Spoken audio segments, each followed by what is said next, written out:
Alrighty, hello and welcome to the channel. And for today's video, we're back in the Yukon on the Hunter Call of the Wild. But today's video is going to be something a little bit different. Today I wish to address the point of this channel, the point of these videos, and also we're going to do something that I never really get to do and try and, well, rectify a fib that has been living on this channel now for, well, a couple weeks, couple months. Some of you may have noticed in the top left corner that I have RTSS on, which is displaying the frames per second and the latency of my frame timing. So 16.6 milliseconds being optimal for 60 FPS. Let's backtrack.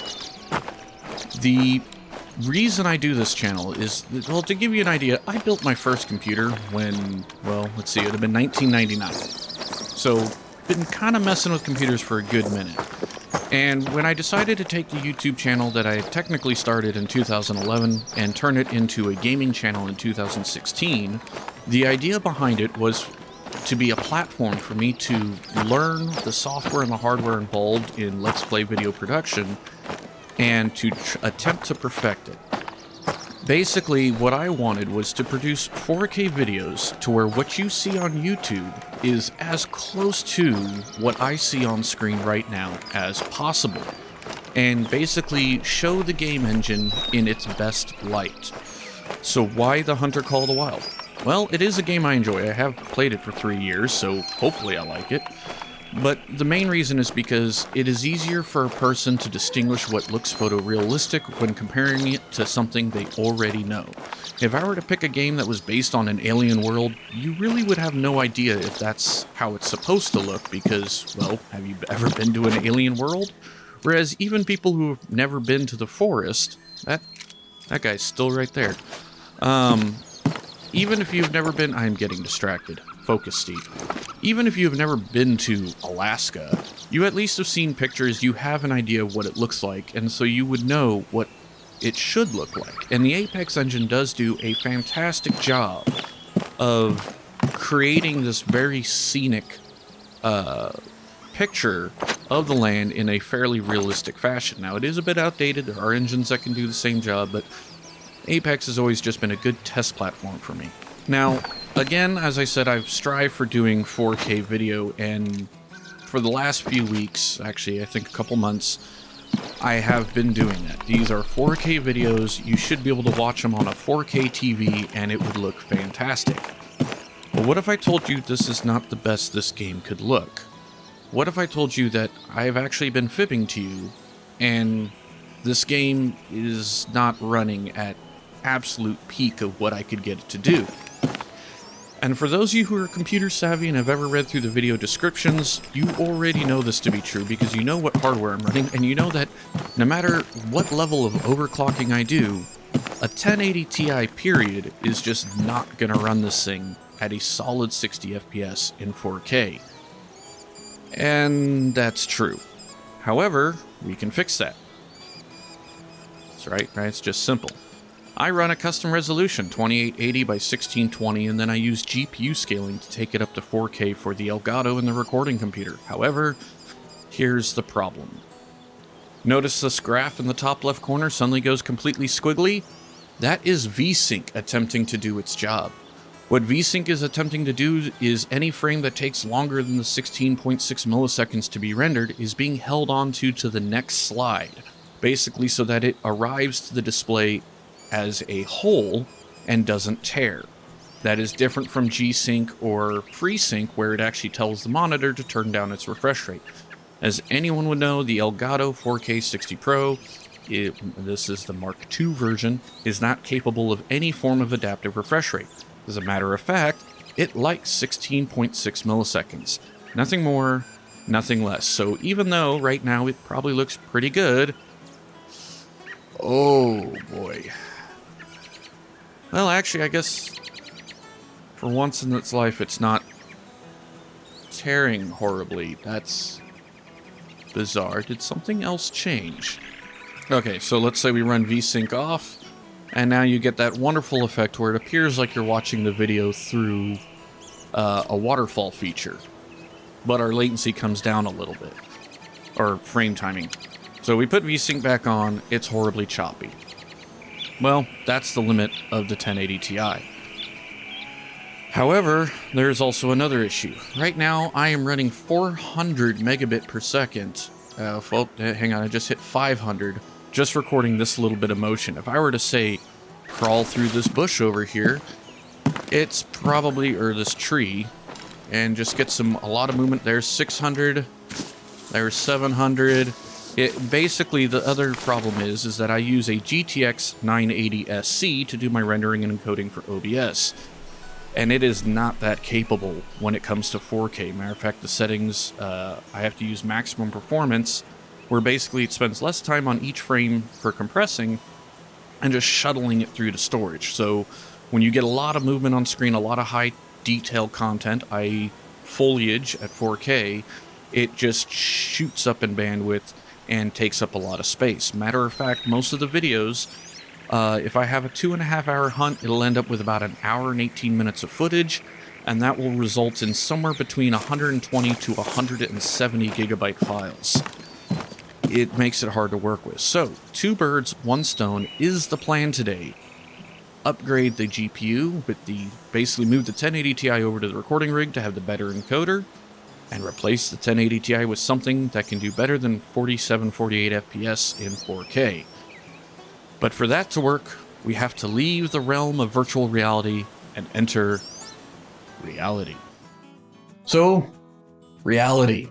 My home office, where I do all my computer stuff, and I want to talk a little bit about the rig, what I can do to update it.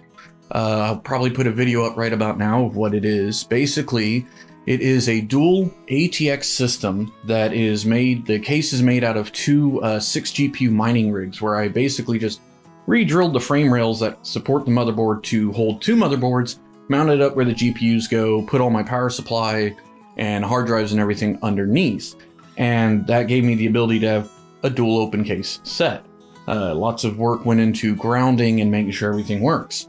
So the 1080 Ti is worn out. The 1080 Ti I have had for years, at least 3 years now, and it even spent 3 months running at about 355 watts of power consumption under 24/7 duty as a crypto card. That was an experiment, and after a re-thermal paste, some new fans, it's still going, but it's not powerful enough.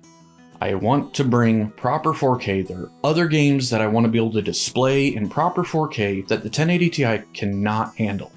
So, the solution is simple. When all else fails, throw money at a problem. So today we have, oh jeez, this thing is heavy. The RTX. Oh Jesus.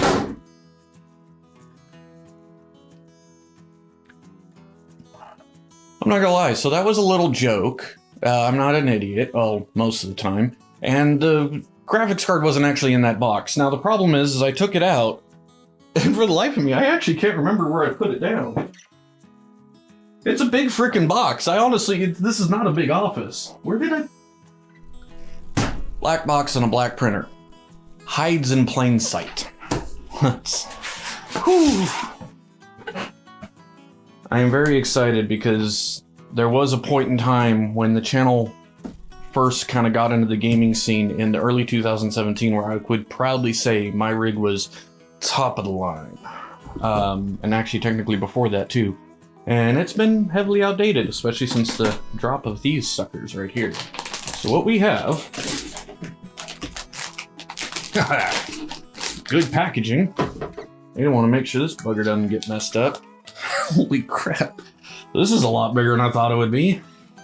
Hang on, let's get that. People seem to like the peel, right? We gotta do the peel. Oh, they put it under the shield. Oh no. Okay, there we go. We got it started. Here we go.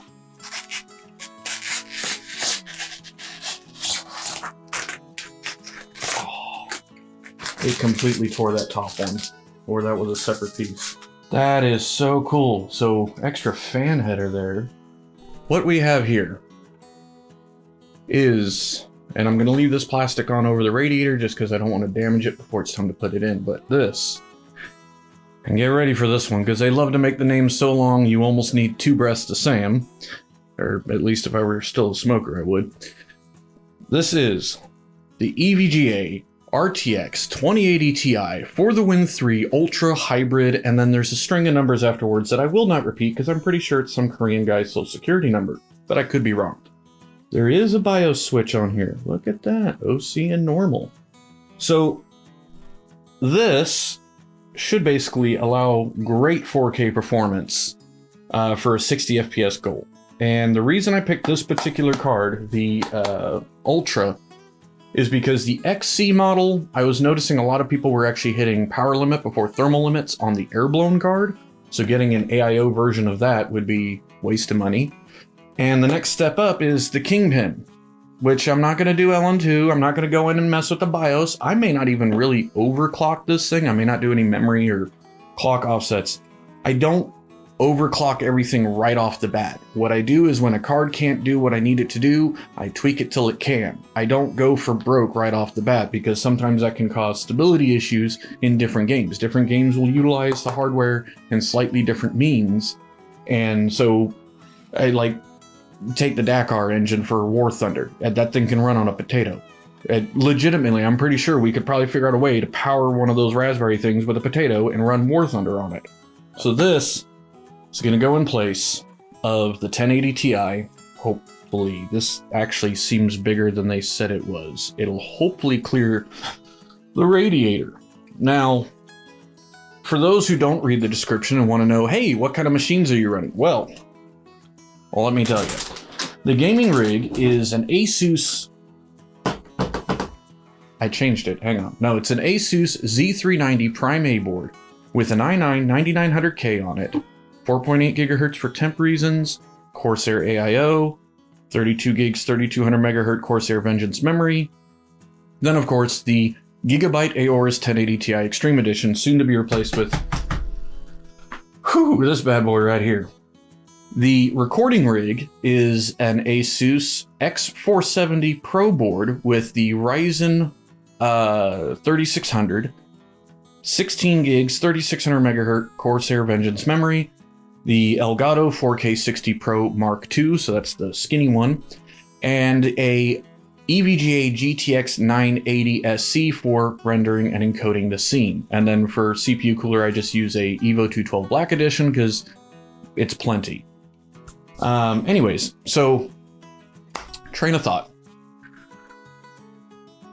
Right, so that's pretty much it. We're gonna get this bugger mounted in there. We gotta shut everything down to do it, so we gotta cut the video because I can't rip the GPU out while it's recording. Or at least not if I like the hardware. We're gonna get this sucker mounted in there. I need a bigger workbench. This isn't a workbench, this is a folding table, I know. I gotta live up to that white trash reputation. So I got more of the clips to mount the radiator. I think I'm actually gonna mount it just to the top rail for now. I wanna keep it above the pump. We're gonna shut everything down, get drivers updated, and get this thing going. I am very excited for this because I know I could wait till the 3000 series came out, but honestly, no, I couldn't. I couldn't. I waited so long. So this is a long time coming, and I really hope this is gonna allow me to do more games. That's what I'm very excited for. There are games like The Isle that I've wanted to do in 4K, and I wanted to get one done on the Isle as it currently sits before the recode comes out, so there could be a point of comparison to see how the improvements and the fact they're using a newer engine makes for the visuals. And the 1080 Ti basically, nope, Isle, not happening, because I want to run cinematic mode. And oh, yeah. All right, let's get this thing put in. I gotta rip this sucker apart. Let's go. Alrighty, well, looks like I got the bugger in there. It just barely fits. Whoops, I almost dropped the camera. So you can actually see right there where the back of the GPU is barely clear of the AIO for the CPU, which is interesting considering the fact that the online specifications, this card's actually supposed to be like 6 millimeters shorter than the 1080 Ti. And then of course I have the AIO mounted up there just for the time being, because I needed the lines below, I needed the whole radiator above. So now, got that in, the 1080 Ti is now on the recording rig doing, well, the recording you're watching. Haven't messed with any settings, but now it's time for messing with, of course. Alright, now, before I get to actually doing, oh my god, look at that. It can't even fit the entire name in their own overclocking software. That is amazing. So this is out of the box. I have not messed with anything. Right now, what is 0? Which fan curve is this? It doesn't tell me which one's which, but I can see that the radiator is currently, they should both be spinning. Okay. I'm assuming the higher RPM one is the one on the VRM. This is out of the box settings. This is pretty reasonable. So I switched back to a crappier camera just because it's easier this way. But now, one thing I tell you right off the bat is for them, the fans going the way they are, it is nice and quiet. So let's get Unigen. Let's get Unigen to. Oh, I hate it when it does this. Just fire that up. Just immediately stress test this thing. 20-25 megahertz out of the box. So I think the first thing I want to do is, since I'm going to use fan control, I need to figure out which of these fans is which. So we're actually going to stop this because I don't want to do this while it's under load. But I got to basically shut one fan off and figure out which one's which, because it doesn't tell me that. So what's fan 1? Holy dear god, fan 1 is loud. The radiator's already hot. Okay, so fan 1 is VRM. Honestly, right off the bat, I am completely unimpressed by that fan's capabilities. I can feel almost no airflow through the radiator. So what I'm going to do is, I believe I have some high static pressure Cooler Master fans, and I think I'm going to swap one onto there because the radiator's getting hot and I'm not feeling a whole lot of airflow through. Yeah, that's interesting. So let me move this out from back there. I didn't realize it was. So when I controlled them manually over here, it wouldn't let the fan ramp up, but as soon as I set it in the graph and applied it, it let the fan ramp up. So we're actually dropping a lot of power. Are we hitting power limit? So we're at voltage limit. So now's where overclocking would come in handy. So, but again, I don't know if I want to do that. I kind of like the idea of it running the way it is. See how quickly it cools off. Should be fairly quick. A 120 mil radiator in all reality is a little underwhelming for the card, but it is a start and it is a lot quieter than that 1080 Ti was. But 56 under full tilt, I think, is still a respectable temperature for just being a 120 mil radiator. And the fact is this, it is nowhere near as loud as the 1080 Ti when it went under full tilt. Now, granted, that one had 220 mil Masterfan Pro Air blends mounted to it, which can run up to 2800 RPM. So respectable. So what I'm going to do is I'm actually going to let this run on Heaven and just loop for 15-20 minutes. I just want to let it balance out, see what it comes out as. Then we're going to go and run a test on Hunter Call of the Wild. We're going to probably nab that grizzly we saw and just leave the frame timings up and see what we can come up with as far as frame timings. Alrighty, well, the temperatures are looking good. We seem to have leveled out to around 58, 59 C, with the occasional bump up to 60 on GPU temp 1, and then GPU temp 2 seems to have balanced out around 65, 66. I'm pretty happy with that. The clock could be higher. 1980 seems a little on the low side, but for out of the box, just sliding the sliders and messing with the fan curve a little bit, I'm happy with that. And as long as it does what I need it to do, I'm going to leave it alone. If I need to overclock it, I'll overclock it. But seeing as it looks like that's going to be pretty much the limit of what that AIO is capable of, that's on there, I may just leave it alone. Now I could, I already have to run IQ on here for the CPU AIO. So in the future, what I can do is I can hook up my Commander Pro and put a second fan on there to help the airflow through the radiator, because the radiator is hot, which means the temperature is getting to the radiator. So there is a possibility that I need to pull more heat out of it. The fact that the temperature is stabilizing suggests no, that we're at the maximum efficiency of maybe coolant flow or something. Because basically, if it weren't pulling all the heat out, the heat would compound to the limit of the water's capability, and we would see the temperature still gradually climbing. So just whatever restriction there is, whether it's line flow, pump flow, just the pure volume of coolant that's in there, we pretty much hit limits, which is fine. And I still have headroom that I could tweak it and overclock it. But we are at power limit. We're bouncing power limit. That was the one thing I actually didn't want to have happen. I wanted to hit temp limit first, but I guess still power limit, even on the Ultra. That's insane. But good enough. Let's go hunting and see how it looks there. Not to mention I still have to tune the recording software to deal with better resolution. Alright, first test is honestly not looking so good. We're reporting 60 FPS, but we have some, obviously, frame tearing. I actually have VSync off. And we're at like 17 seconds. So, you know what? Hang on, I know what it is. I forgot this game does this. And now if I set VSync, it should work. For some reason, Alt-Enter, the shortcut for going between full screen and windowed mode, every once in a while I launch this game and it just cannot hold. Oop. Holy ducks, Batman. Alright, so here we go. 1080 Ti is doing its job as well, so hopefully that's working. We're getting much better encoding performance out of it. But in all reality, let's go see if we can find that grizzly bear.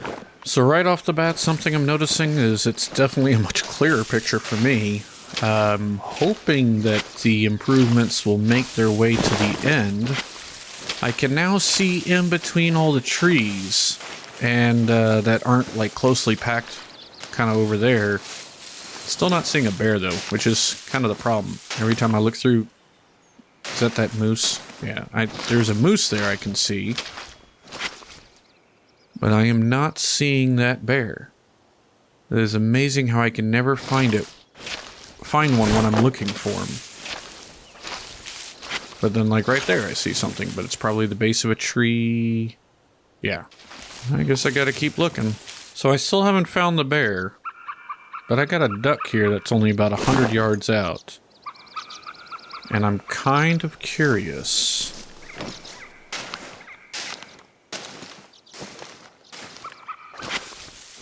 $100 yards is probably too far. Is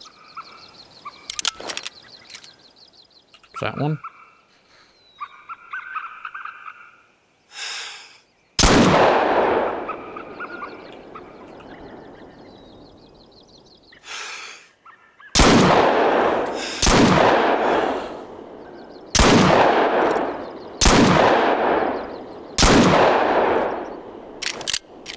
Yeah, I didn't think I was going to hit that. I don't think I've ever been able to get that to land any further than about 70 yards. Now, I probably scared absolutely anything away. Hey, a bear! That is not spooked. Let me turn my mouse down. Now, that's amazing. I am still getting some frame drop for just a second whenever I look to the right here. Something go... And now I don't. I mean, if you want to keep walking towards me, that's fine. What's the actual range on that? Where did that... That was to my right?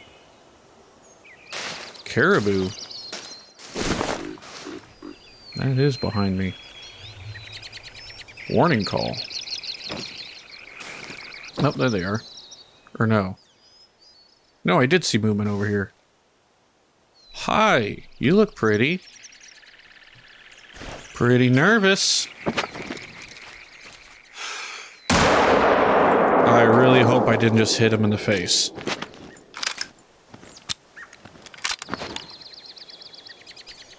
And he's down. Go see what we got. Definitely a vital organ hit. Yeah. I really hope that, Oh, there he is. Wow. That's right in gold, 294. Ooh, I just barely missed his jaw. Is that my first, I think he's my first with the new system, so we're gonna save you. Alright, I think we should just take him to the lodge. Alrighty, well, there's our caribou, and Yeah, I'm still getting some weird random stuttering. I need to look into that. As I said, it's probably a background process. But, all in all, I think... Oh, it wasn't... Wait, you're not... Caribou, you're reindeer, aren't you? Was it a reindeer? Yeah, because I grabbed you on Medved. That's right. So you're caribou, that's reindeer. Anyways, point being, that does it for this one. I got some tuning to do before the next video. I gotta get this video done before... Right. I'm sitting here going, that's the first one I got in the lodge. There's literally 2 sitting right here. Oh boy. Might need my head checked. Alright, little bit of a post update. I realized that I accidentally still had my overclock settings from the previous one that I need to get around, but I just walked up and found this blood spot, but when I checked the track, it is a need zone, an eating need zone for grizzly bear. I guess that makes sense, it's blood. Wow, I've never actually gotten to see that before. That's new. So I'm still getting a little bit of frame stutter. I did get it to go up to 2100 megahertz and hold pretty steady. I did end up adding a second fan on a Corsair Commander, so it's got a push-pull config. And I think we're just hitting the limits of what a 120mm radiator can do. But I'll keep working on it and we'll see what we get next time. Anyways, we're gonna leave it there. I'm gonna tune it for next video, hopefully get everything figured out. So, there's buttons if you liked it, buttons if you didn't, and as always, buttons to push. Until next time.